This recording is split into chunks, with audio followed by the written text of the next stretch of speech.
There's Blackburn away this Saturday. We've had a free week at training. How has the week been? It's been good. After 3 games in 6 days was a way to start the season, and I think the pleasing thing when we reflect back upon not just 3 games but 3 performances, we can see kind of where we were and where we've come in a short space of time. And when we review the game, certainly that's a minimum now that we're going to have to operate at to compete and challenge ourselves now at this new level.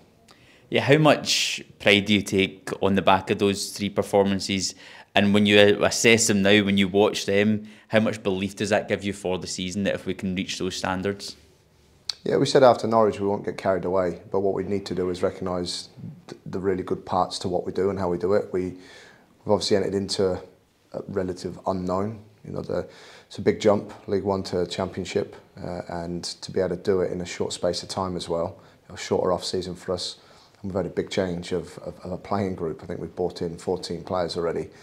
So with that unknown and with those changes, to see the players perform at the levels they have over those 2 games is pleasing. But it's making sure, again, we now know to an extent the level we have to operate at to get anything out of a game. And you know, as nice as Norwich was, the cruelty of the goal at Coventry shows, you know, you can, that hard work in the way that we approach games. There is no easy game in this league, but if we can show those levels that we've shown across those 2 games, across the next 44, we'll put ourselves in the best position possible. I think when we sit here and we look ahead to a game, we're going to say it's another tough test this weekend, and Blackburn's going to be exactly the same as that, going up to Ewood Park, and they've had a strong start to the season as well. So just tell us about some of the threats that you expect to face against them.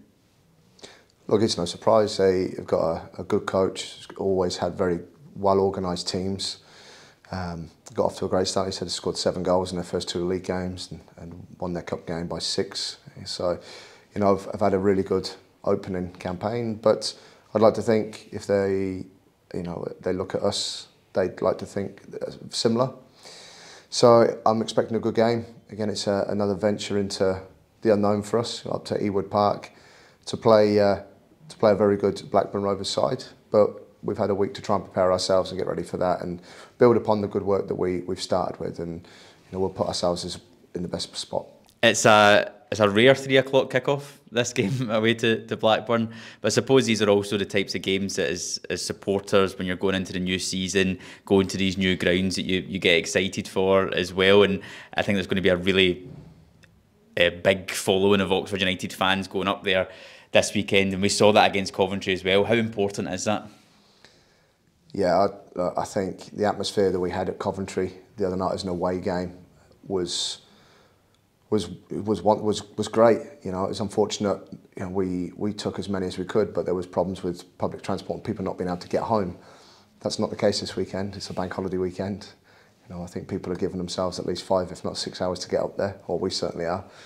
But I think we'll face that at every away ground now, and we know we travel in numbers. We've shown that last year in League One, we've shown that at Wembley, and we've shown it now at Coventry. And yeah, 3 o'clock's always nice, especially when it is such a distant of a trip. So, look, we're looking forward to playing in another really good atmosphere. We're looking forward to taking as many of our fans up there as possible, and we're looking forward to trying to put ourselves in position to play as well as we can, to put on a good show for them. And finally, just a bit of team news. Owen Dale, is there any update on his fitness? Owen Dale has been training now for 2 weeks, fully fit and available for selection. Perfect. Thank you very much. Thank you.